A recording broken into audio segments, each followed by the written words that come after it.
Michelin, Motion for Life.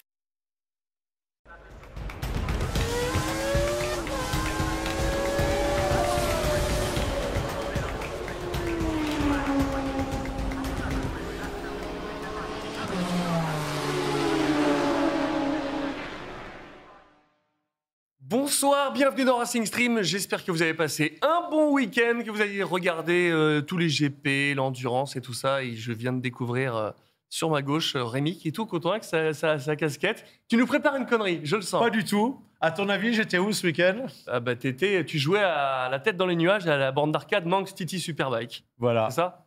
J'étais au Tourist Trophy. Tu m'as dit que sur Twitch, il fallait des pulls à capuche. Donc voilà. Ah. La casquette, j'ai le t-shirt. Ah oui, t'as tout. J'ai la T'as acheté ton pack fan service. Total. Tu fais une OP en fait. Voilà. Faut payer pour faire ça. Mais non, il n'y a pas besoin. C'est sensationnel. T'as kiffé? La passion. C'était la première fois que tu y allais? C'était la deuxième. Et franchement, ils sont fous, quoi. Voilà, Tu vas nous raconter tout ça. Tu nous as ramené de beaux invités. Je vais commencer par présenter Michel Augizo. Évidemment, vous le connaissez forcément. Il s'est occupé de Tecmas. Franchement, le palmarès, c'est incroyable. 6 saisons en championnat du monde en vitesse 2,5, en 500. Et oui, à l'époque du moteur Big Bang. Si je dis une connerie, il faut m'arrêter. Hein.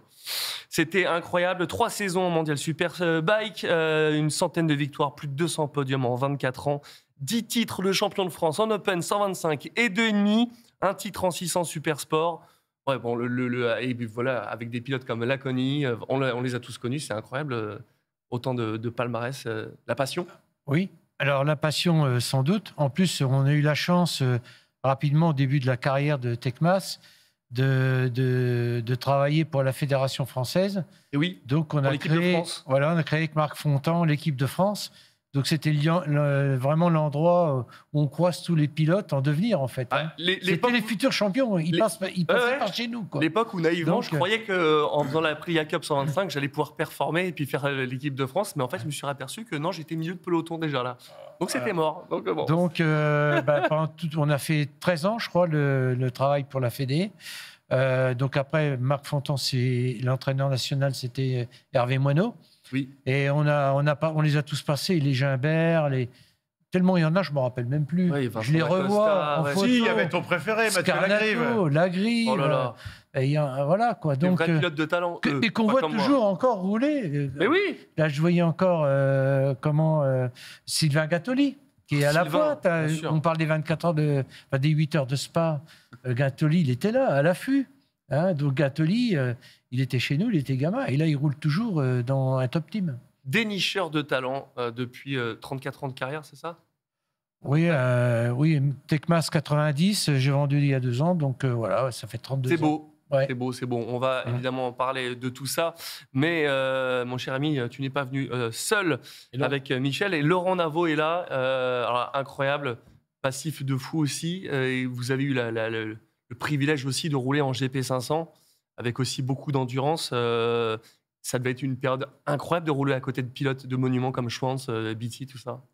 Ah oui, c'est sûr. C'était un grand honneur et j'ai basé toute ma vie, depuis que j'avais 13 ans, vraiment pour arriver à ce niveau-là. J'ai pu, si je me souviens, faire 54 Grands Prix en 500. C'est ça, ce que j'allais dire. 93 à 97, je vais parler français et pas belge. Il y a un énorme passif aussi en championnat d'Europe. C'était en Denis, oui. C'est ça hein? Oui.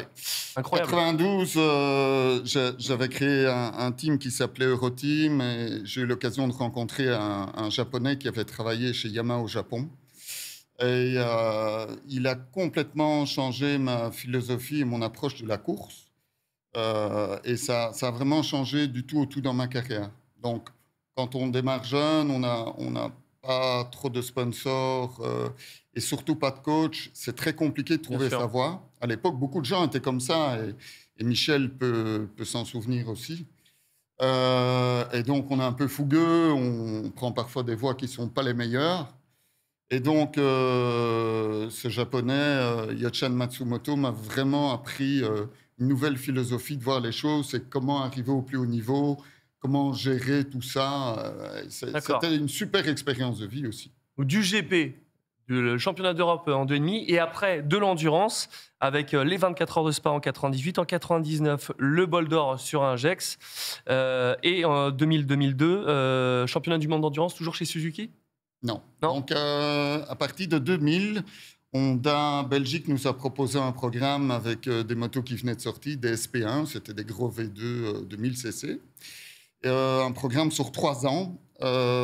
C'était pas des motos d'usine comme avait Honda France, mais des motos quittées. Et j'ai le privilège qui m'engage et comme pilote et pour restructurer tout un team qui était le team Wim Motors Racing. Et la première année était un peu compliquée, on a cassé pas mal de choses. Et en 2001, on a réussi à être champion du monde en catégorie Superbike avec cette moto-là. C'était vraiment une expérience de vie extraordinaire parce que non seulement en tant que pilote, c'était gai. Je n'avais pas l'habitude de rouler avec des coéquipiers. Il a fallu apprendre tout ça. Et puis de restructurer comme ça un team à base de zéro et le voir profiter, arriver à faire des changements de roues au moins aussi vite que les usines, d'avoir de la rigueur, une rigueur allemande dans le team, et d'avoir créé tout ça, pour moi, c'était vraiment une grande satisfaction. C'est fou, parce que je savais que vous avez roulé, du coup, sur ces 2 années-là en championnat du monde. Je ne savais pas qu'il y avait, du coup, la participation au championnat du monde et champion du monde. Chapeau. Oui. Belle carrière également, très belle carrière. Je ne t'ai pas oublié, mon cher Jean-Louis. Je ne t'ai toujours pas dit bonjour. Comment vas-tu ? Bonsoir. Non, je vais bien. J'écoutais religieusement. Ah oui, on a des beaux invités ce soir. Hein. Oui, très bien. J'aime beaucoup la moto, comme tu le sais. Oui, mais ça, de toute façon, tu aimes tout ce qui a un moteur, qui a des roues et qui met du gros gaz. Ça tombe bien, tu vas nous débriefer le Grand Prix du Canada. C'est parti pour la Formule 1.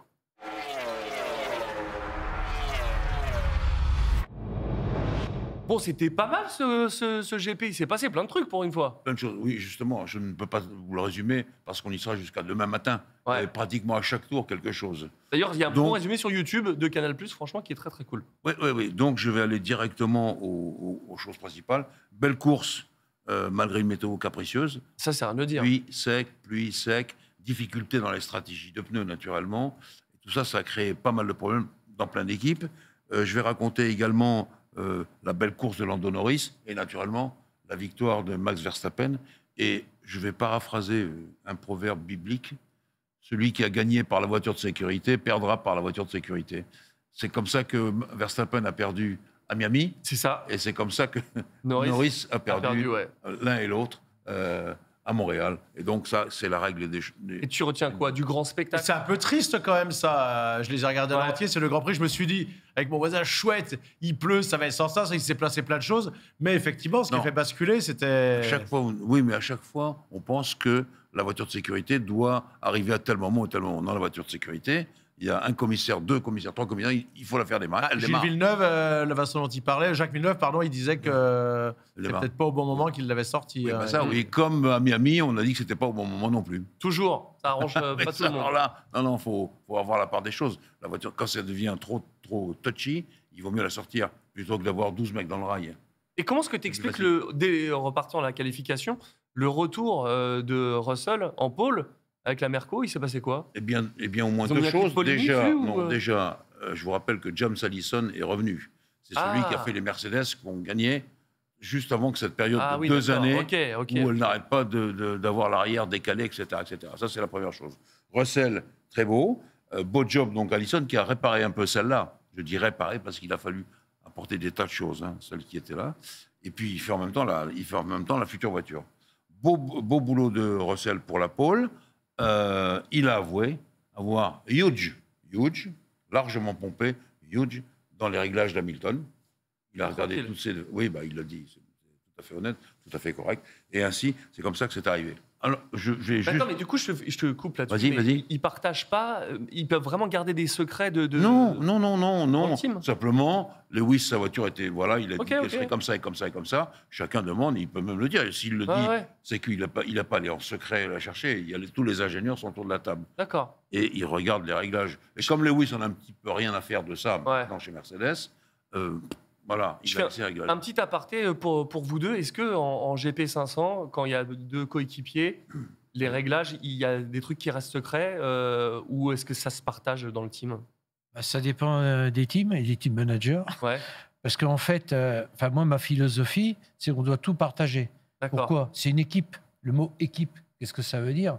Il y a 2 pilotes. Alors après, c'est vrai qu'on voit apparaître dans une équipe des querelles intestines, ou alors une émulation, moi je qualifie de positive. C'est ce qu'il faut. Voilà, c'est ce qu'il faut.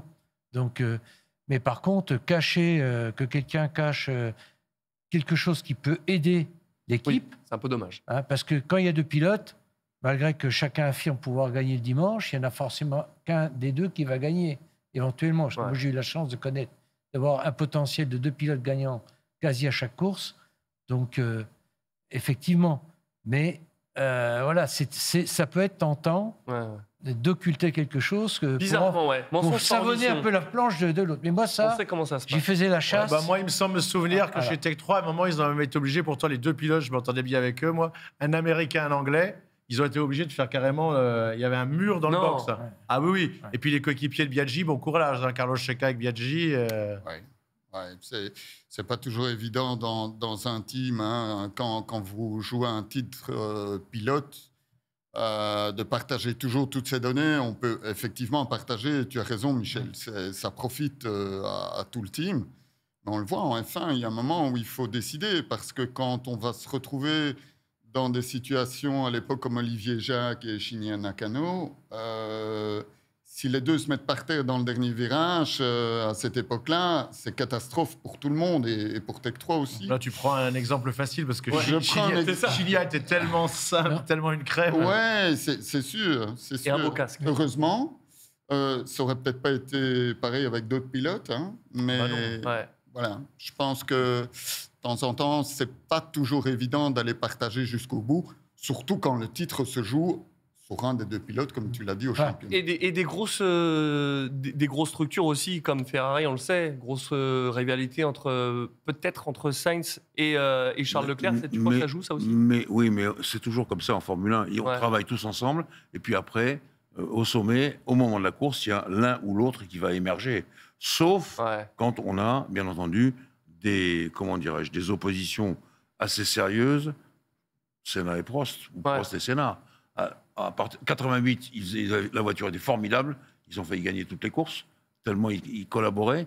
Et puis, ils ont continué à collaborer en 89, au moment où la guerre s'est installée entre eux. Et Senna faisait, sur la grille de départ, quelques petits réglages sur son moteur, et Prost, quelques petits réglages sur les ailerons, puisque l'un faisait les moteurs, Senna, l'autre faisait l'aéro, Prost. Voilà. Et il s'est passé quoi, alors, du coup, sur ces Ferrari? Parce que Charles, il gagne à Monaco, et là, d'un seul coup, il n'est plus là. Catastrophe, ça arrive. Alors, déjà, ils se sont plantés aux qualifications. On en a parlé hors antenne tout à l'heure. Qualifications. Au moment où les autres équipes, les rivales, mettaient des pneus neufs, ils ont mis des pneus usagés. Au moment où les autres équipes ont mis, je ne sais pas pourquoi, ça, c'est les stratèges. De temps en temps, ils dérapent un peu. Ils ont mis, eux, des pneus usagés au lieu des pneus neufs. Ça, c'est la première chose. La deuxième chose, il y a un problème de moteur, moins 80 chevaux. Et même, il perdait une demi-seconde. Non, mais elle était arrêtée, elle était arrêtée complète, la voiture, ça se voyait d'ailleurs. Et on ne dit pas la vérité en Formule 1 au pilote? C'était énorme quand Leclerc, il mange, je perds combien? Il dit, je te demande combien? Oui, non, mais. Une demi-seconde, et en plus, c'était pas une demi-seconde. Non, c'était. C'était marrant, ce moment-là. Oui, bien sûr, mais tout le monde écoute. C'est pas la vérité au pilote, ce que tu dis là. La vérité au pilote, c'est que tu dois lui dire, mais tout le monde écoute à ce moment-là. Tu lui diras ou avant, tu lui dis, ou après, tu lui diras. Mais au moment-là, tout le monde écoute. Toutes les équipes écoutent. Donc, on ne dit pas au pilote, tiens ceci, tiens cela. D'ailleurs, à un moment donné, Leclerc a dit quelque chose, et il dit, on verra après. Non, mais on verra après. C'est clair et net. Quand il est parti, ils n'avaient pas pris les bons pneus. Voilà, exactement. Ça, c'est, voilà, ils sont trompés en plus là-dessus. Donc, ils n'ont pas pris beaucoup, ils ont pris 5 000 € d'amende. C'est pas non plus cataclysmique. Donc, ils attendaient un drapeau rouge pour faire le reset de la voiture. Le reset, c'est long, c'est 30 secondes, 40 secondes, 1 minute presque. Ils l'ont fait au stand, et puis vraiment, c'était perdu, donc ils ont pas abandonné. L'autre équipier, Carlos Sainz, Carlos, il a fait une belle course, jusqu'au moment où il s'est mis en vrac.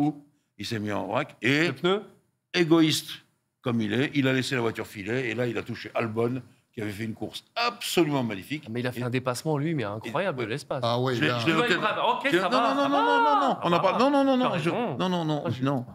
vraiment, il est vraiment, il va se mettre tout le monde à dos, Sainz, au bout d'un moment.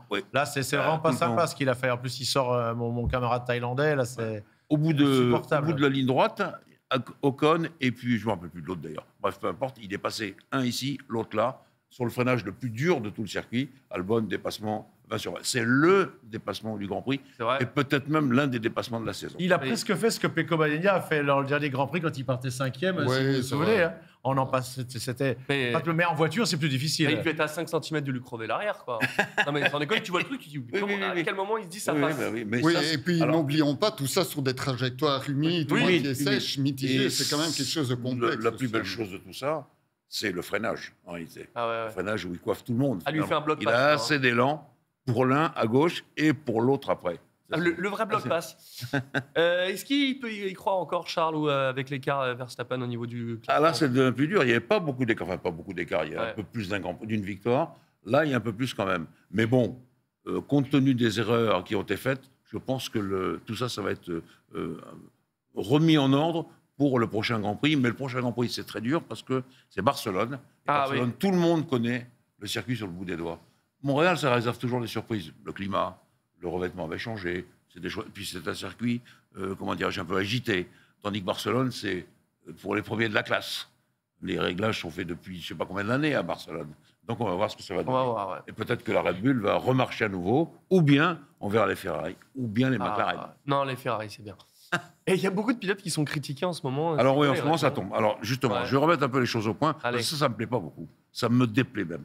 Ocon, ici, on a parlé que de temps en temps, il avait les abeilles dans le casque. Bon, ça, c'est pas... C'est un pilote. C'est normal qu'ils aient le couteau entre les dents. Tout le monde dit, il va être mis à pied. Ici même, je vous avais dit, non, c'est impossible de mettre un pilote à pied. Parce que il va disputer toute la saison. Sauf s'il se passe quelque chose de grave pour lui, mais il dispute la saison. C'est pas vraiment mis à pied, là. Et puis finalement, comme ça devait arriver, mais ça, c'était déjà dans les tuyaux, le départ d'Ocon. Ils en profitent, Famin, pour faire le malin.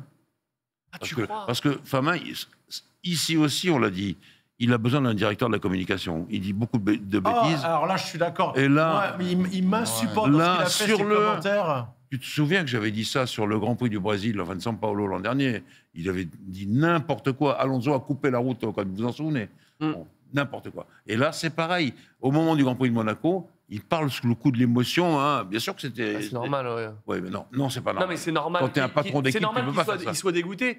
Bien sûr, de tenir des propos. Il a zéro charisme et zéro cervelle. Donc, alors du coup, ce pauvre Ocon, il a pris un monstre d'injures, naturellement, sur les réseaux sociaux. Et il y a plein de gens, moi y compris d'ailleurs, qui volent à son secours, parce qu'après tout, c'est un pilote de F1. Évidemment. Et pourquoi un pilote ne ferait pas de faute? Il faut quand même voir les choses en face.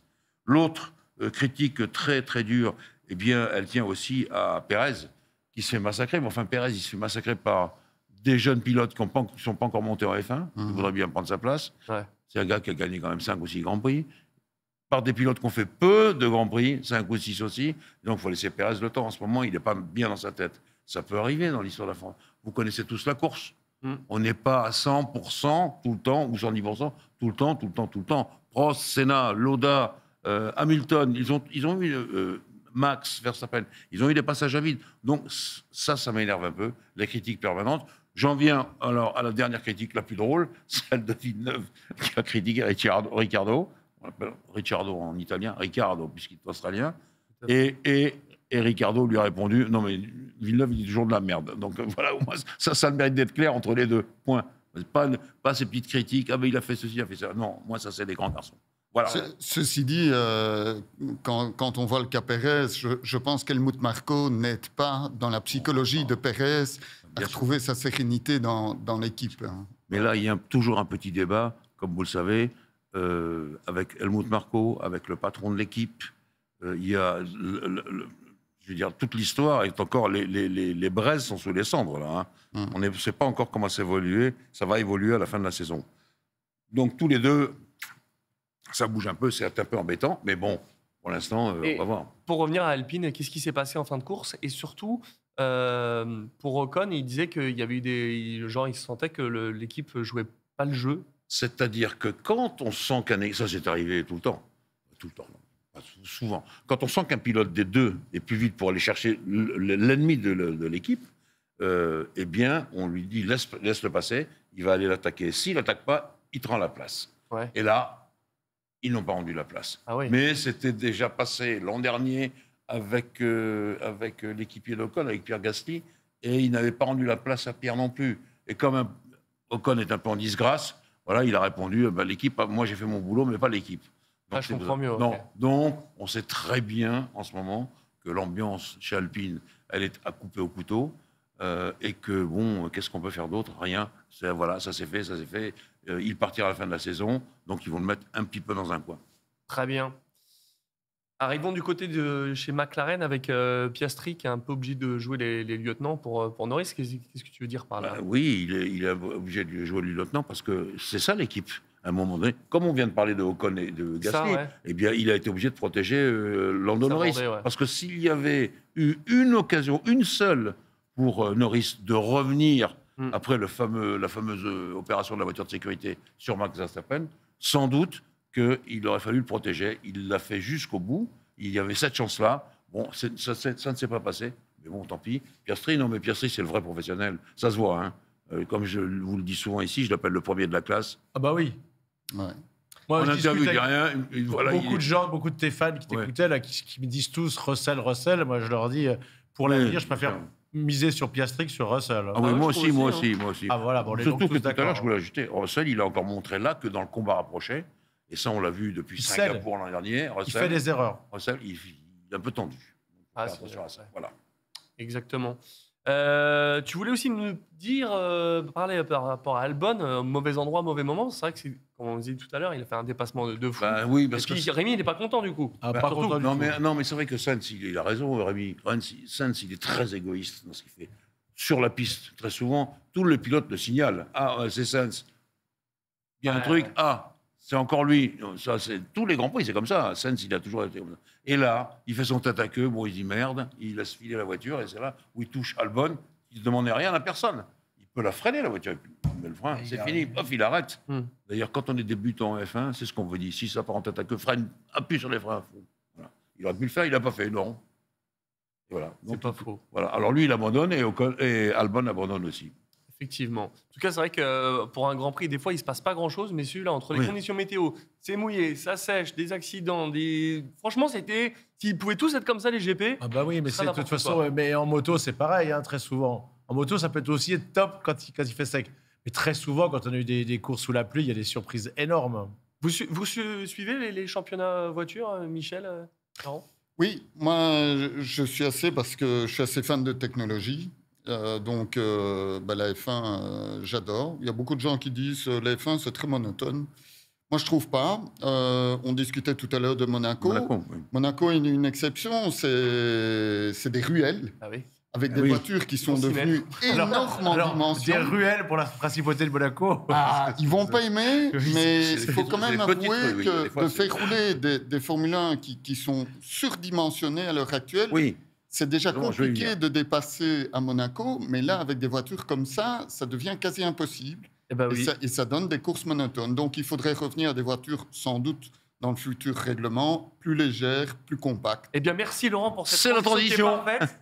Et Fabien, une préparation incroyable. Et Fabien nous a préparé des images. C'est fou. Non mais voilà, c'était tout trouvé parce que justement, tu veux parler des voitures de 2026, avec une comparaison de quand on était parti des années 60 même. Oui, bien sûr. C'est incroyable. Alors déjà, Hamilton dit 30 kilos de moins, c'est pas assez. Il faut réduire plus que ça encore. Mais c'est surtout, les tailles des voitures. Quand vous regardez, alors ça, la première là-bas, elle est de 1951. Celle en bas, tout en bas, elle est de 2021. Voilà, vous regardez les tailles. Et donc, je viens approuver notre ami à Monaco. Comment est-ce qu'on peut faire? C'est pas possible de passer. Regardez bien, c'est très amusant de voir. J'aime bien voir ces détails-là parce que ça nous montre comment la F1 est devenue énorme, importante, et c'est un moteur V6. Alors que dans les voitures de 1990, les Ferrari notamment, c'était des V12, c'est le double. Et voilà, c'est arrivé comme ça. C'est pour ça que j'aime beaucoup ces images. La deuxième, c'est quoi? Elle est un peu loin. La deuxième. Laquelle en haut? C'est une Lotus. Ah oui. Oui, voilà, bien sûr. Oui. Ça avait déjà bonne réponse de Jean-Louis Boncet. Pardon? Bonne réponse de Jean-Louis Boncet. C'est fou comme elle avait déjà grandi qu'après ils sont repartis en arrière. Comment on l'explique ça? Ils se sont dit peut-être il faut un truc plus court. Parce que non, mais parce que justement, plus c'est petit, plus c'est maniable et plus c'est habile. C'est ça. Mais après, il y a eu tellement de systèmes tout en haut là, 50, 60 les Brabham, etc., il n'y avait pas beaucoup de technologie. Et notre ami en face de moi aurait dit ça, c'est juste des voitures des libellules. Et que maintenant, dans ce qu'il y a dans les voitures de Formule 1, c'est tellement... Regardez les volants. Quand vous regardez le boulot d'un pilote de Grand Prix sur son volant, il y a tout sur le volant. C'est pour ça que ça vaut des dizaines et des dizaines de milliers d'euros, hein, un volant de Formule 1, c'est énorme. Oui, on a aussi pas mal amélioré la sécurité des voitures. Oui, c'est vrai, aussi en renforçant. Les questions de sécurité, etc. C'est vrai. Et donc, évidemment, vous augmentez tout le temps la masse et le volume du véhicule aussi. Et pour l'instant, on n'a pas... Exact. Et on n'a pas fait mieux que le carbone. Ouais. Si toi, Donald, tu trouves un truc encore plus solide et plus léger et moins encombrant, tu termines milliardaire. Je te le dis tout de suite. Ouais, faut réfléchir. Ça commence à valoir un peu cher. Pour les polis, quand tu tombes à Carole, vaut mieux tomber avec un poli à la con qu'un truc à carbone, sinon tu pleures. Justement, au niveau des évolutions, on terminera là-dessus. Est-ce que les courses seront plus palpitantes? Qu'est-ce que tu en penses de tout ça? Est-ce que ça va changer des choses dans les courses? Moi, je crois que si on a des voitures moins encombrantes, la voiture de 2026, elle sera donc plus petite, mais pas beaucoup plus petite. Et en ce moment, le point principal, de toute façon, c'est de discuter sur le moteur. Parce que c'est ce qu'il y a de plus important, malgré tout.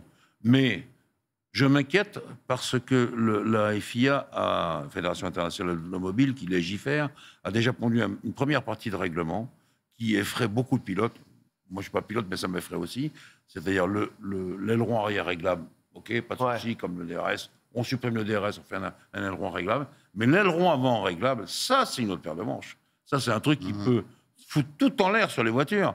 Quand on sait qu'on cale à 1 mm près l'aileron pour savoir comment l'air va passer dessus et dessous, là, je me dis, mais qu'est-ce qu'ils ont encore été inventés? Et il y a des pilotes qui disent, non, on ne conduira pas ça. Et je pense qu'il va falloir encore du temps, d'ici 2026. Les châssis, ça va un peu plus vite que les moteurs pour changer tout ça. Mais pour l'instant, comme a dit Lewis Hamilton, moins 30 kilos, ce n'est pas assez. Et je vais terminer sur Lewis Hamilton. Vous avez vu son interview sur Canal+, peut-être, quand on lui a parlé de Marc Marquez, qui partait chez Ducati. Ah oui. Et là, il a eu un beau sourire. Formidable. C'est le transfert du siècle. Voilà, il l'a dit. Alors que c'était lui, c'était lui, le transfert du siècle chez Ferrari. Voilà, c'était ça. Et tu penses qu'il est signé Newey chez Ferrari? Non, je peux pas. Je l'ai vu passer sur le réseau. Oui, bien sûr, tout le monde pense que. Mais bon, est-ce qu'il va rester dans son Angleterre très profonde? Est-ce qu'il va faire le Tour de France avec un motorhome et sa femme? Non, Newey, il a toujours entretenu le doute sur ce qu'il aimait faire. Les avions, les grands voiliers de compétition. Donc on ne sait pas. Peut-être qu'il a un autre. Mais peut-être qu'il va tout simplement se reposer et repartir chez Ferrari. Il n'est pas comme toi, mon cher. Non, mais il n'aime pas la bouffe italienne et le machin, etc. Ah ouais. Voilà. Il est fou. Alors qu'il pourrait voilà. être Maranello, c'est tout. Bon, pour conclure, juste une petite chose, parce que vous avez parlé beaucoup d'équipes, vous avez parlé des points, etc. Ça a été catastrophique ce qui s'est passé ce week-end-là pour le classement constructeur pour Ferrari. Ah oui. 0 point. 0. Non, encore un truc formidable. Je rentre du circuit Paul Ricard, où Oreca, ça ne vous parle pas, a inauguré sa deuxième usine, celle où ils construisent les Ferrari de compétition, les GT. Ah. Est-ce que vous pensez à cette espèce de révolution? C'est vrai. Pour la première fois, des Ferrari de compétition, des 296, les GT3, sont fabriqués non pas en Maranello, non pas en Italie, c'est la première fois, et c'est une entreprise française qui les fabrique. C'est improbable. Ils en sortent 3 par mois, c'est formidable. 3 par mois, le contrat est jusqu'en 2027 et c'est déjà en discussion pour l'avenir. Et ça, c'est les magnifiques 296 dont nous parle. On visite quand? Je ne crois pas que je crains que tu ne sois pas admis. Mais non, mais toi, tu seras admis. Et tu vas non, j'en reviens. Mon 7 plus 1. J'en reviens. Non, on n'avait pas le droit de faire de photos. Et je montrais aux gars que j'enregistrais Hugues de Chonac et que je ne prenais pas de photos. Il y avait des gorilles partout. Je ne vais pas aussi casser la tête à mon ami de Chonac que je connais depuis 71, qui était un pilote de Formule Renault très moyen, mais qui a monté ça. Toyota. Bien sûr, évidemment, pour qu'il ait des ennuis avec Ferrari. Point. Très bien. Voilà, j'ai fini. Merci Jean-Louis pour cette belle page Formule 1 et nous passons tout de suite au gros de cette émission avec la moto. C'est parti.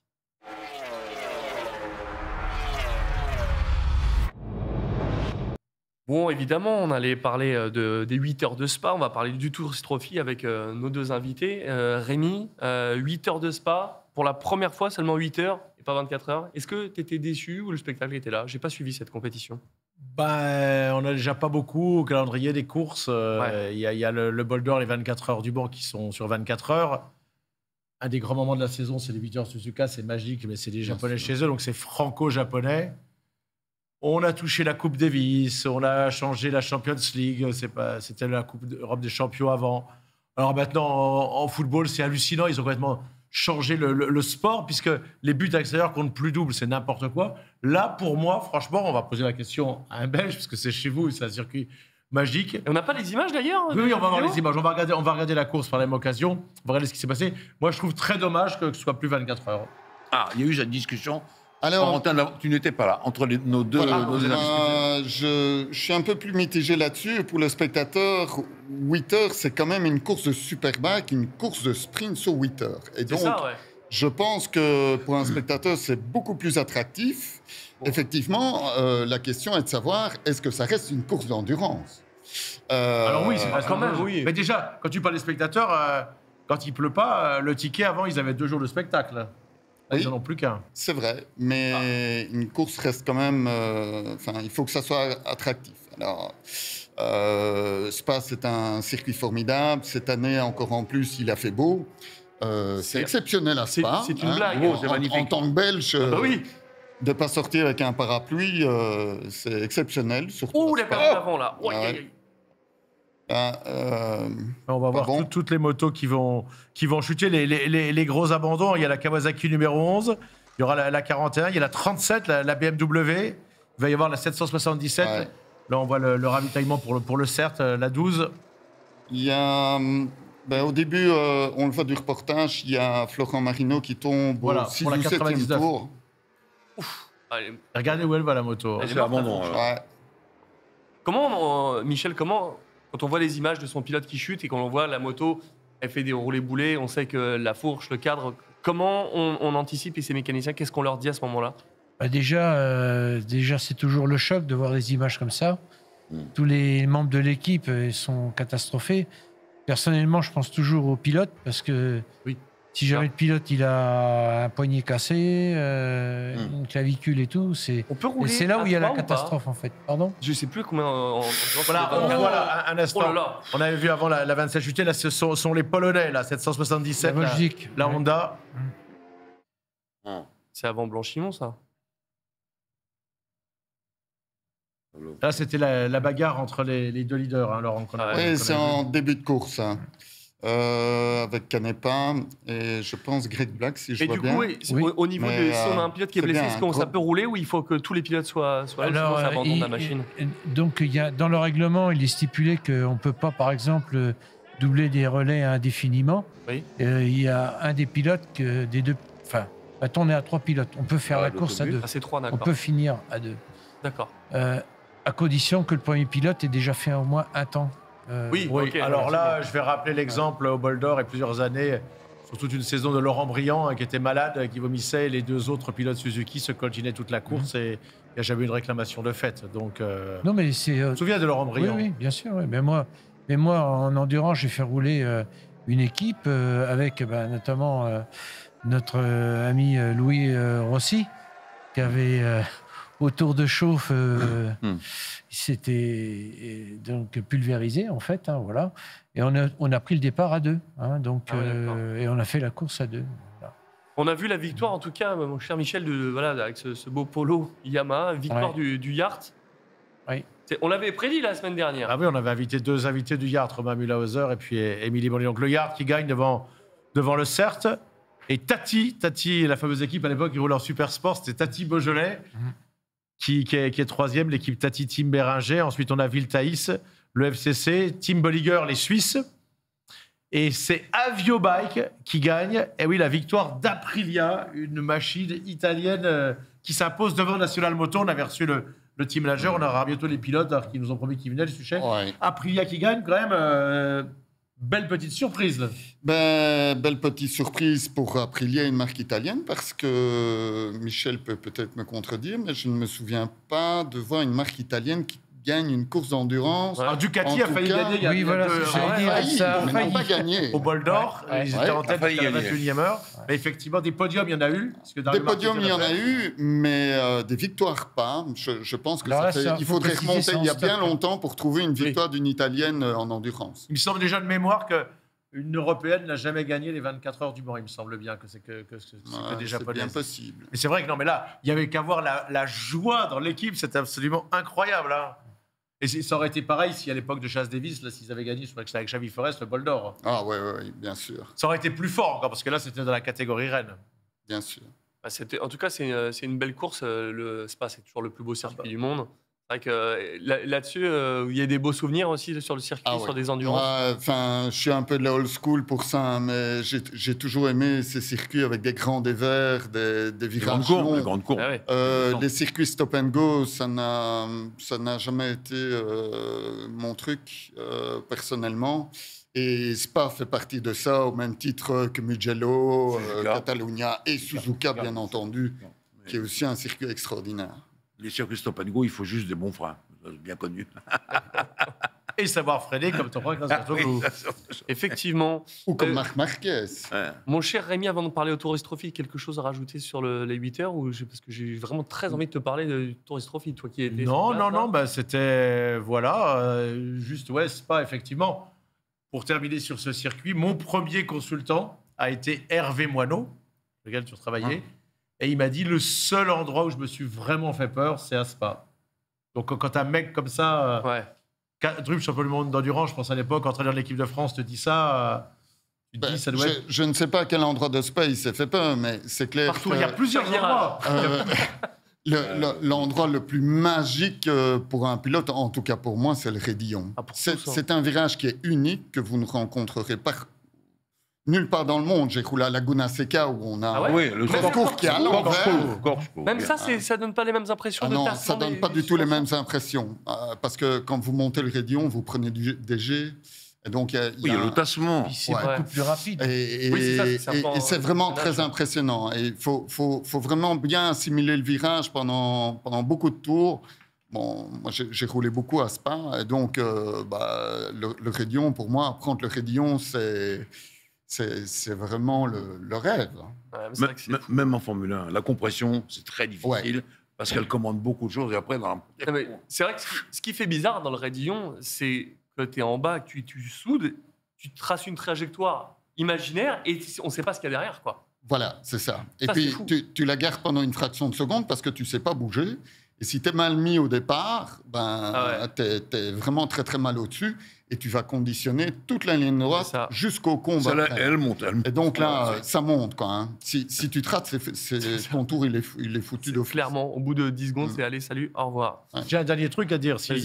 Du coup, on a dit que le Yacht avait gagné devant Yoshimura et que l'Aprilia avait gagné devant la National Moto. Alors, le classement général, au niveau de la Coupe du Monde Stock Sport 2024, ils vont venir, nos deux Suisses, ils vont venir, et peut-être même Guillaume Raymond, s'ils vont venir dans l'émission National Moto, ils sont encore très largement en tête. Ils ont 91 points grâce aux 65 points qu'ils ont pris, parce que c'était une course de 24 heures au Mans. Il y aura beaucoup de points aussi au Bol d'Or. Et Best of Bike est deuxième avec 55 points. Ils ont quand même 42 points d'avance, c'est ça 44. Et du coup, mine de rien, l'Aprilia est remonté à la 4e position. Mais là où c'est très intéressant, c'est le Yard qui a gagné, la numéro 1. Et maintenant, ils ont 87 points. Et Yoshimura, le CERT, l'équipe Motul, la numéro 12, ils ont 88 points. Les autres s'est détaché après pour BMW avec le pépin qu'il y a eu pour la 37. On voit vraiment qu'il y a deux équipes qui se détachent. Il y a une dernière chose que je voulais te demander, parce que tu es belge. J'ai su à l'époque par Pierre Chapuis qu'il y a un sponsor qui amène beaucoup d'argent à la 99. Ils ont une énorme équipe au niveau équipage. Randy Lepunier, Florio Marinello, Jérémy Guarnoni. Beaucoup d'argent, les moyens sont là. Est-ce que le sponsor n'est pas en train de s'impatienter un petit peu parce que les résultats n'arrivent pas, Laurent? Eh bien, je l'ai eu cet après-midi. On a pas mal conversé ensemble. C'était la première fois. Et j'étais très, très surpris de voir que non seulement il apporte de l'argent, mais il est ultra passionné. Et je pense que ce petit team belge qui n'a que 6 courses d'endurance au mondial au compteur, eh bien, dans les années futures, il va peut-être falloir compter avec eux. Parce que c'est une équipe qui est très soudée. J'ai le fils d'un ami qui est mécanicien à temps plein chez eux. Et il y a vraiment une émulsion dans ce team qui fait que ça me rappelle un peu... Les pilotes aussi. Les pilotes, l'équipe... Moi, je vais prendre un exemple où je suis sûr qu'ils sont vraiment très amis déjà. Randy Lepenier et Florian Marino. Il a demandé à ce qu'ils viennent. Mais quand à un moment, il m'a fallu... quand Bertrand Stedt a décidé d'arrêter de commenter le Superbike sur Eurosport, Randy m'a dit « Prends Florian Marino ». Oui. Mais Florian, enfin, moi, je l'ai peu côtoyé, mais je l'ai vu rouler en 2015. C'est un gars qui se donne à 120% pour la course. Et donc, il faut compter sur un pilote comme ça pour assurer des temps. Là, effectivement, il est tombé au 6 ou 7e tour. On peut lui donner la critique. Il jouait le titre en 1000 Superstock à la dernière course entre Toprak, Razgatoglu et Rinaldi. Et malheureusement, il ne faut pas oublier ici que sur une course de 8 heures, et surtout à Spa, ils ont une moto qui n'a pas les dernières évolutions du Yacht. Et donc, il voulait absolument rester dans le trio de tête. On peut lui reprocher ça, peut-être. C'est vrai qu'en endurance, il faut un petit peu penser à ses coéquipiers à l'équipe quand vous faites une faute. Mais ici, en l'occurrence, dans une course de 8 heures, vous êtes obligé d'envoyer. Sinon, c'est du sprint long, quoi. C'est fini, vous ne finissez pas dans les 5. Elle est installée où, cette équipe dont vous parlez? Elle est installée pas loin du circuit de Francorchamps, à Stavelot. Ils ont un tout nouveau bâtiment. Ils viennent d'investir pour vraiment mettre le département compétition à part. Et ils ont des moyens. Ils ont des moyens. Comme quand je suis allé à Eupen chez Michael Barthélémy, qui a quand même gagné 2 courses de Mondial Supersport à l'époque avec Brock Parr, je crois de mémoire. Ouais, et là, j'ai halluciné parce que j'allais chez Francis Bata. Alors là, j'avais vu l'ancienne confiserie. Je suis allé dans d'autres équipes et là, tu vas chez Michael Barthélémy, mais même mon grand-père, il avait un garage. Tu dis, mais t'as gagné 2 courses à cheval du monde Supersport avec ça. Ouais. Et ils sont pas de la partie qui parle allemand. Parce que donc, du coup, j'avais découvert également que ça parlait allemand du côté de Eupen. Non, et là, l'équipe est en majorité française, l'équipe technique chez KMC 99. Donc, c'est bien. Il y a plus de Français que de Belges. Ça parle allemand parce que si tu avais suivi un peu l'histoire dans tes livres, j'ai remarqué que c'est les cantons d'Eupen et de Malmedy qui ont été battus et qui ont été repris. Qui maintenant, Dieu merci, sont belges. Voilà. Et justement, toi qui parlais de performance et de choses incroyables, tu venais du Tourist Trophy. Oui. Raconte-nous un petit peu ce qui s'est passé, ce que tu y as vu. Parce que tu m'as dit, c'est la 2e fois que tu y allais. C'était la 2e fois seulement. Tu commentais Non, j'y suis allé à l'invitation de Pascal Tomec. Influenceur, quoi. Rémi Tissier, influenceur. Alors, il y avait des influenceurs aussi. Alors, mais il y avait surtout, il y avait surtout, ça c'était le premier jour en sidecar. Et donc, du coup, est-ce qu'Emmanuel Clément y était? Elle y était, et c'était sa toute première, Emmanuel. Et en fait, ça s'est terminé avec des égratignures. Ils sont tombés. Ils sont sortis, mais elle l'a dit, si je me souviens bien, ils ont été les newcomers les plus rapides, mais ils n'ont pas pu terminer. Et c'est dommage parce que ils étaient en passe. Elle ne s'en rendait pas compte sur la piste avec son coéquipier qu'on a reçu ici, d'être sur le podium. Ah oui. Voilà. C'est fou. Et Kevin Rousseau qu'on a aussi reçu. Kevin Rousseau, il a fait podium. En revanche, il était. Je l'ai vu à Click Mobile, il s'est fait mal. Mais pareil, c'est un rêve aussi pour lui. Il était avec Harry Payne de mémoire. Et tout l'hiver, il m'a envoyé des messages. Je suis avec un super pilote. Et c'est clair que j'ai discuté avec beaucoup de pilotes français aussi qui sont en mono, qui sont en moto. Et il disait il faut qu'un Anglais nous prenne sous sa coupe au début pour nous montrer les bosses. Mais oui, parce que les Anglais, eux, ils connaissent par cœur toutes les bosses, tous les endroits. Et même si vous avez des moyens, vous ne pouvez pas les rouler tout le temps. Ils sont du coin. Ouais, c'est ça. Mais à part Michael Dunlop, qui, du coup, a gagné pour la 29e fois, il a battu le record, 28e et 29 victoires. Donc, il a dépassé la légende qui s'est tué, malheureusement, son oncle, Joey Dunlop. Mais combien de kilomètres ça fait, cette boucle? Alors, elle est énorme. 67. Combien ça fait Alors, en miles, c'est... 37 miles. Le quai 37 3 quarts, c'est ça? Le quai 9 3 quarts, c'est ça. Au début, je croyais que c'était un truc d'Harry Potter. 37 miles. Oui. Incroyable. Et ça commence à faire. Et du coup, c'est vrai que maintenant, quand tu y penses, c'est vrai que quand on prend la route, on sait où on est en ornière. Ok, là, tu l'évites pour pas mettre ton pneu là. C'est vrai que les mecs, ils l'ont fait 29 fois. Ils connaissent chaque trajet. 29 fois. Il a gagné 29 fois, Michael Dunlop. Parce qu'il a fait combien de fois? Il y a eu une anecdote assez incroyable. J'étais redescendu justement pour charger mon téléphone pour faire l'influenceur, parce qu'on était logés très très proche, on était à 1 km du début du paddock. Au début du paddock, vers l'entrée, tu as les sides, puis tu as également ce qu'on appelle les poireaux, les amateurs. Et puis ensuite, toutes les stars, elles sont le plus proche. Bah oui, évidemment. Ouais. Comme au Dakar, les poireaux. Et là, ça monte. Donc, j'avais couru à l'aller, je cours au retour. Et je tombe sur un gars. Je dis, mais mince, il est en cuir. Je dis, le départ est dans 3 minutes. Donc, je lui dis, hello, you're doing the Tourist Trophy? Il me fait, yes. Je fais, mais how old are you? Il me fait, 68.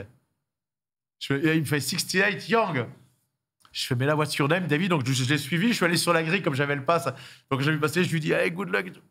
Et le gars, donc, j'ai posté sur les réseaux sociaux, sur Facebook, et il est super populaire, super sympa. Et il en était à 151 départs de Tourist Trophy. Oui, il y en a combien par an? Le but du jeu dans les 3 premières années, pour les Français, c'est de terminer vivant, Jean-Louis. Hein. Oui, tu peux te relever, je regarde la distance. 37, c'est ça? 37, 3 quarts. Donc ça fait 60 km. Quoi. Voilà, c'est ça.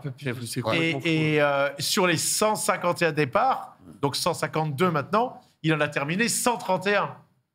Et surtout, comme on dit, vivant. Et je lui ai dit alors, mais jusqu'à quand? Il a dit tant que je pourrais. Et il y a combien de départs par week-end de course? Ça dépend, je me souviens plus. Là, il y a environ, là, le dernier jour, c'était prévu 4 courses par jour. Après, ah oui, c'est ça, on n'a rien eu le vendredi, par exemple. Oui, parce la que météo était tellement mauvaise. Ça ne veut pas dire, parce que je connais mal cette épreuve-là, il n'y a pas de courses par an, parce que si tu me dis ça... Non, mais les gens, c'est ce que disait Emmanuel Clément, vous restez pratiquement 2 semaines sur place. Ah oui, il faut avoir le temps. Il y a les essais, il y a d'autres courses, il y a différentes catégories. La course reine, c'est les seniors. Michel, faire une course pareille en tant que team manager Tecmas, ça ne vous jamais chauffé Alors déjà, avant Tecmas, j'étais pilote. Oui. Et j'ai fait le TT. Non. Ah bon? Oui. Ah ça, je ne savais pas. Lisez vos livres, là. Je vous ai amené de la pourquoi doc. vous ne le dites pas? Il faut le dire tout de suite. Il faut doubler Rémi Tissier. Lui. Alors, moi, je l'ai fait. Moi, ce que je vais plutôt vous dire sur le TT, à l'époque, bon, c'est dans les années 80. Hein, je crois que j'étais allé en 84.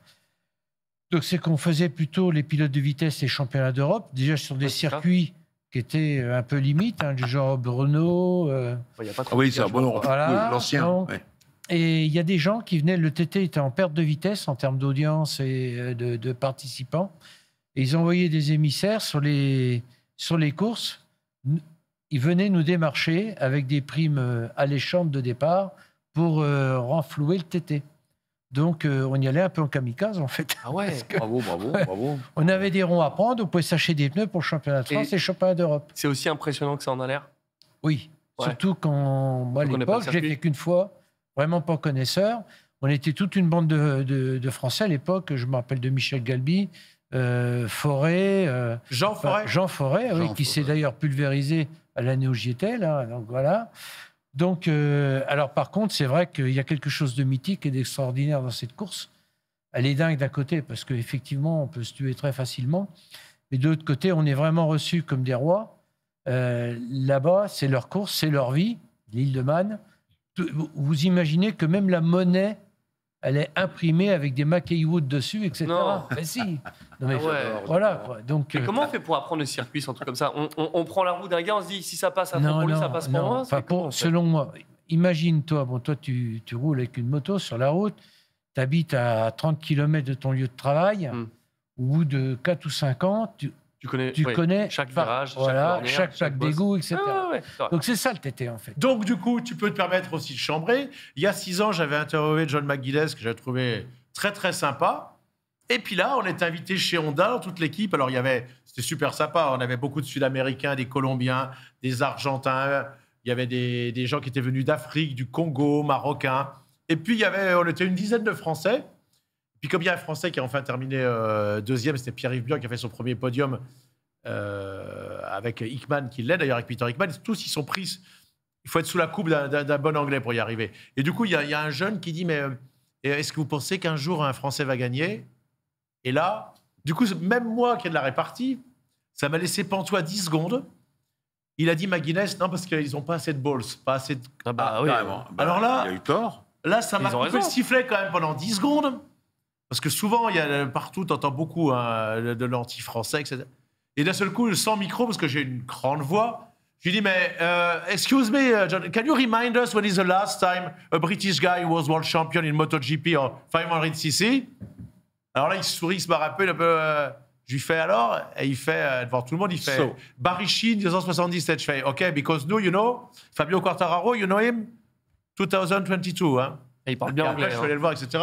Non, mais là, les Français étaient contents que j'ai répondu. C'est pas possible, quoi. Ouais. Le mec, ils nous chambrent, ils n'ont pas gagné dans la catégorie.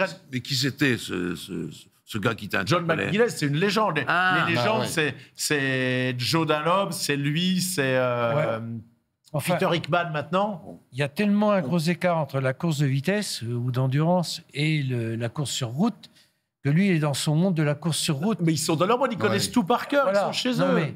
On n'a qu'à faire déjà la course, il n'y a qu'à la faire sur la Côte d'Azur, sur le... 60 km, ça va être difficile de la faire. Je vais te raconter une anecdote. Vous voulez des anecdotes? En voilà une. Dans les années 2000, au départ, donc on avait arrêté les Grands Prix, j'ai été démarché pour faire rouler un team équipage russe.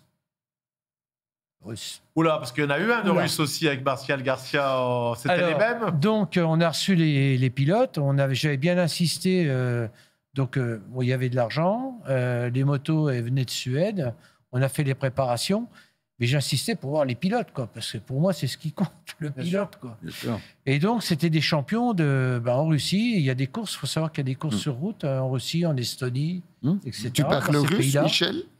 Et donc, un jour, au Prémant, alors qu'on aurait bien voulu les voir avant, on les a mis sur le circuit du Mans. Et là, ça a été une cata. Là, le soir, quand on est reparti, j'ai dit, on est très mal. On est très mal, parce qu'il ne roulait absolument pas rapidement. Il se faisait peur. À 3 secondes des temps Plus que ça. Ah non, mais plus que ça, c'était pas qualif. C'était sur le Bugatti. Ah oui, au Bugatti. Ils pas dans les 115%? Ben non, ils étaient scotchés. Ils étaient scotchés. Parce que impressionnés, en fait. C'est vrai qu'il y avait la barrière. C'est des gars qui roulaient sur route, des espèces de Donald Renault russe, en fait. J'ai roulé sur circuit aussi, monsieur. Ils roulaient très vite, certainement, dans leur Estonie natale ou je sais où, mais ils roulaient entre 2 rangées de platanes, etc. C'est dangereux, entre 2 rangées de platanes. Voilà, c'est très, très dangereux. D'accord. Mais sur le circuit, ce qu'on a retenu, c'est que, par exemple, la courbe Dunlop, eux, ils étaient impressionnés, parce que déjà, ils n'ont pas l'habitude de voir 2 grandes tribunes de chaque côté. Essaye de ne pas dire de gros mots dans cette émission, si tu veux, Dunlop ici. Et donc, de prendre la grande courbe Dunlop, c'était pour eux une sorte de défi, parce que c'était trop grand. C'était comme s'ils étaient sur une piste d'aérodrome. D'accord, je comprends. Les trajectoires, ils nous arrivaient pas à les appliquer. Ils étaient perdus, oui. Complètement perdus. Les freinages, pareil, tout. Les accélérations, tout.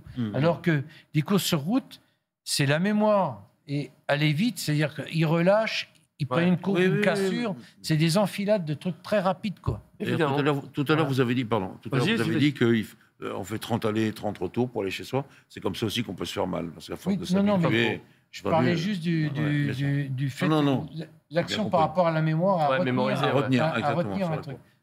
C'est pas de suivre un pilote 2 jours avant le TT qui va te montrer que rien du tout, parce que tu vas te mélanger. C'est comme ça que Kenny est tombé. Pas Kenny, Jean Forêt est tombé. D'accord. On lui avait enseigné, on suivait des marshals, on a fait des tours de voiture une semaine avant, ceci, cela, tout voilà, tic-tac. Et donc, il y avait une montagne à contourner, il y avait 3 courbes différentes qui se resserraient. Alors, voilà, il fallait compter après la deuxième course, tu comptais à 3 et là, tu coupais pour rentrer dedans. Bon, Jean, il s'est mélangé les crayons, il est rentré beaucoup trop vite dans la courbe, la 3e courbe. Là, c'était trop tard. C'est intéressant ce qu'il vient de dire, ça t'est jamais arrivé, il me semble de mémoire. C'est Michelin qui me l'a dit, je pense que c'est Alex Barros, sur une course au Japon, on n'y voyait tellement plus rien. Les autres se sont dit, mais comment il met autant de temps dans le Grand Prix 500 aux autres? Et il a expliqué à la fin qu'il avait repéré, il comptait. Il faisait 1, 2, 3, il comptait le moment où il fallait freiner. Ça t'est déjà arrivé de faire ça, Laurent Navo, en 500? Alors, moi, je me souviens, à Suzuka, effectivement, une fois... même en belge, parce que tu arrives à 99, 90... Oui, et particulièrement un Grand Prix d'Hockenheim en Allemagne, je pense que c'était en 93 ou 94, où on est parti, il pleuvait vraiment beaucoup, c'était en 94. Donc toujours le grand circuit, alors? Le grand circuit d'Hockenheim, et je me souviens qu'à la 2e chicane, on se regardait, on était encore dans le tout premier tour, et on se regardait à gauche et à droite, à qui essayait de freiner le premier, on ne voyait mais rien à 5 mètres, on était quand même à plus de 300. Maintenant, ils les font plus partir comme ça. Ils les font... C'était la chicane de Paillet. À part en Angleterre. C'était la chicane de Paillet, ça. On a fait après la mort de Paillet, la 2e chicane. Oui, bien sûr, dans la grande courbe là-bas. Oui. C'est juste. Bon, Hockenheim est un circuit super dangereux. T'imagines. Du coup, on va enchaîner directement sur l'interview sans transition, sans rien. Je vais peut-être juste terminer. Ah oui, mais si on relance sur des. On relance rien du tout. Elle a dit ces 4 tours, elle a dit Emmanuel Clément, j'étais dans une machine à laver. Et j'ai dû prendre du Doliprane le soir avant d'aller me coucher. Juste pour terminer, avant l'interview, j'ai eu un coup de cœur pour un garçon qui s'appelle Amalric Blanc. Il vient de battre le record de Julien Tognuti, meilleur tour en course en 1000 et en 600. Record français pour lui, il est passé en dessous des 18 minutes. Et le gars est super attachant, on me l'avait dit. C'est quoi l'objectif dans 18 minutes? C'était lui personnel ou c'est vraiment quelque chose de lui personnel, voilà. Et tous ces gars-là, j'ai discuté avec eux, ils ont quand même la tête sur les épaules. Hein. Ils vont pas. D'ailleurs, il n'y en a aucun qui s'est fait mal cette année. De Français, en tout cas, salement mal, parce que c'était pas le cas l'année dernière, hélas, en sidecar. Et ils vont y aller petit à petit, pas sauter les marches et attendre d'y aller. Ils peuvent faire 15 ans s'ils l'ont dit, mais ils vont y aller. Donc, une dernière chose, je t'ai posé la question tout à l'heure. Du coup, je me suis dit, comme on a Laurent Navo, qu'on avait Spa, j'ai cherché les Belges partout. 0 Belge. Ouais. Pourtant, vous n'êtes pas loin non plus, il suffit de traverser le Channel. Non, c'est vrai. Pourtant, il y a beaucoup de circuits qui étaient en tout cas un peu similaires comme ça en Belgique. Circuit de Chimay, Mété, Jeudine, etc. Qui étaient des circuits qui étaient franchement dangereux aussi. Ça s'est bien amélioré, je pense. C'est la moto qui va si mal que ça en Belgique. Mais la moto ne va pas bien en Belgique. Il n'y a plus de structure, il n'y a plus un championnat structuré. Ouais. Et on l'a vu en France à un moment aussi, ça avait diminué il y a bien des années. Maintenant, ça a bien repris. C'est la grande force des pilotes espagnols, c'est qu'il y a des championnats structurés, il y a des teams, il y a bien sûr les finances qui vont avec. Il y a surtout un diffuseur qui est espagnol. Parce et il y a un diffuseur qui est la Dorna, qui est espagnol. Il y avait zéro victoire, 0 champion du monde en 500 MotoGP avant que la Dorna achète. Oui, c'est vrai. On attendra de voir quand ça va être Liberty. Oui, mais je pense, on en a déjà discuté tantôt avec Michel. En tant que pilote privé, on est toujours un petit peu mécontent de voir des grands médias comme ça qui arrivent, comme la Dorna par exemple, ou Liberty Media qui va arriver maintenant, qui dirige d'ailleurs la F1. Il faut peut-être voir les choses d'une manière inverse. Moi, je pense que le MotoGP ne serait jamais ce qu'il est devenu maintenant sans la Dorna. On ne sait pas, mais sur F1, ce qu'il y a, c'est qu'ils ont quand même fait du beau boulot. Ils ont relevé le niveau. Ecclestone est passé par là. Il a fait un petit peu. Ils ont surtout bien copié la Formule 1 au maximum de tout ce qu'ils pouvaient copier de la Formule 1, ce qui n'est pas toujours une bonne idée. Oui, c'est vrai. Ils ont un jour, j'étais choqué quand ils ont enlevé le logo 500 pour mettre MotoGP. Et j'ai bien compris que c'était la fin du sidecar qui a dégagé en Superbike mondial et ensuite maintenant championnat d'Allemagne. Ils ont dégagé la 125 et la 250 pour en faire moto. Et puis on voit bien quand il y a une course à dégager pour faire 4 tours comme au Qatar, si on fait faire la 125 ou la Moto 3 4 tours, du moment que surtout la MotoGP parte bien à 14h pour les télévisions. Ouais. Et puis ils ont surtout toujours aimé copier la Formule 1. Alors très bien parce que c'est le sport numéro 1, mais c'était trop. C'est la rançon de la gloire. Moi je pense que c'est nécessaire. Justement. Si on veut avoir un sport éthique, et Liberty Media, en F1, c'est des Américains. Allez voir des compétitions américaines, allez voir un match de foot américain, allez voir une course du championnat à main américain, l'ambiance qu'il y a. Ou le basket. Ou le basket. Où il y a le NBA, où il y a l'hymne. Ou les 500 miles, il y a la police. Une discipline qui n'a rien à voir avec la moto et que je connais par cœur, c'est le rodéo américain qui est hyper populaire. Mon fils fait le champion d'Europe de rodéo, donc je connais un petit peu comment ça fonctionne. Eh bien, vous pouvez voir l'ambiance qu'il y a, c'est extraordinaire. Ah non, mais de toute façon, on l'a dit. Même si vous n'aimez pas la discipline, vous allez l'aimer. Ce qu'ils ont fait pour relancer la Formule 1, c'était sensationnel. Ça fonctionne. Nous allons passer tout de suite, vous parliez de MotoGP tous les deux, on va parler de GP500, les grandes années. C'est parti, c'est tout de suite.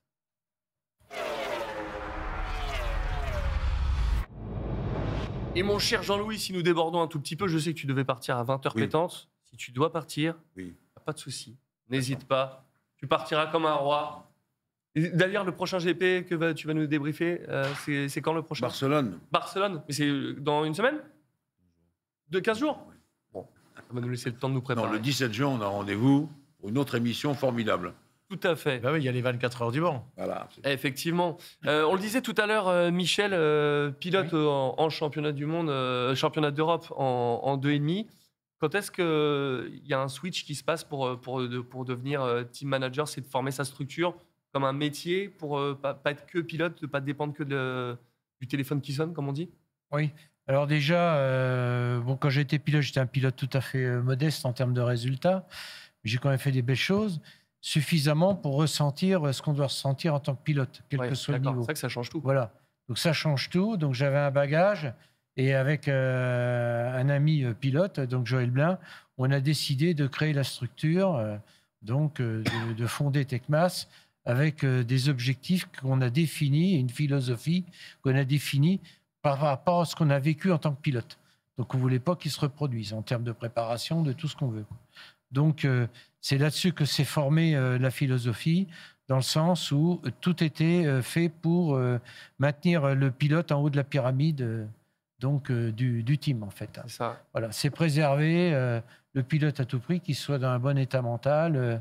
Évidemment, ce que je dis toujours, c'est qu'un pilote peut faire gagner une moto qui n'est pas au mieux de sa forme. Un pilote qui n'est pas en bonne forme, même avec la meilleure moto, il ne gagnera pas. C'est vrai. Donc, c'est tout. Donc, c'est la règle de base. Après, évidemment, team manager, c'est manager une équipe. Et une équipe, ce n'est pas que le pilote, c'est des mécaniciens, des assistants mécaniciens, c'est un ingénieur. Un ingénieur, François Charlot. Tout à fait. Parce que si j'ai aimé autant ensuite les Grands Prix Outre-mer, on va rendre hommage et je vais dire un grand merci à Michel Augizo. Je suis invité en 97 à Sentul en Indonésie, je lui dis, et il me dit, mais une fois que tu es là-bas à l'autre bout du monde, viens aussi à Phillip Island. Alors Phillip Island, on loge dans une maison, j'ai commenté avec une Belge, Judith Tomazelli, et j'ai vu un petit peu ce que c'était que se déplacer comme ça. Et heureusement que j'étais là, parce qu'on arrive à l'aéroport et Michel, you speak some English, Michel? Michel parle pas un mot d'anglais. Si, non.